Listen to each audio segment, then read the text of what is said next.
நான் எப்போ பிரியாணி செஞ்சாலும் குழஞ்சிருது இல்லைனா கலர் வர மாட்டேங்குது அப்படிங்கிறவங்க கண்டிப்பாக அந்த வீடியோ ஃபுல்லாக பாருங்கள். ஒரு அகலமான பாத்திரத்தில் 250 ml ஆயில் ஊற்றிட்டு அதோட ஹோல் ஸ்பைசஸ், அப்புறம் 2 பச்சை மிளகா, அப்புறம் 9லேருந்து 10 நறுக்கின பெரிய வெங்காயம், அதோட உப்பு போட்டு நல்லா மூடி போட்டு வதக்கிக்கங்க. வெங்காயம் இந்த லெவலுக்கு வதங்கியிருக்கணும். அதோட ஒரு 5 தக்காளி போட்டு நல்லா வதக்கிக்கலாம். இப்போ ஒரு பேஸ்ட் ரெடி பண்ணோம். அதுக்கு ஒரு மிக்சர் ஜாரில் இஞ்சி, பூண்டு, பச்சை மிளகா, ஒரு கைப்பிடி அளவுக்கு புதினா, கொத்தமல்லி, அதோட மெயினானது இந்த தயிர்.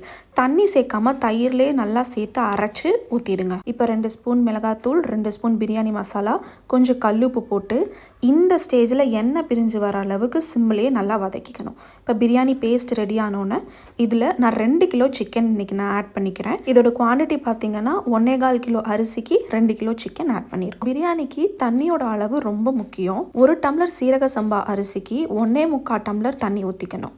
அதுக்கப்புறம் நல்லா கொதி வந்தோன்னே ஊற வச்ச சீரக சம்பா அரிசியை போட்டு நல்லா மிக்ஸ் பண்ணி விடுங்க ஈவனாக.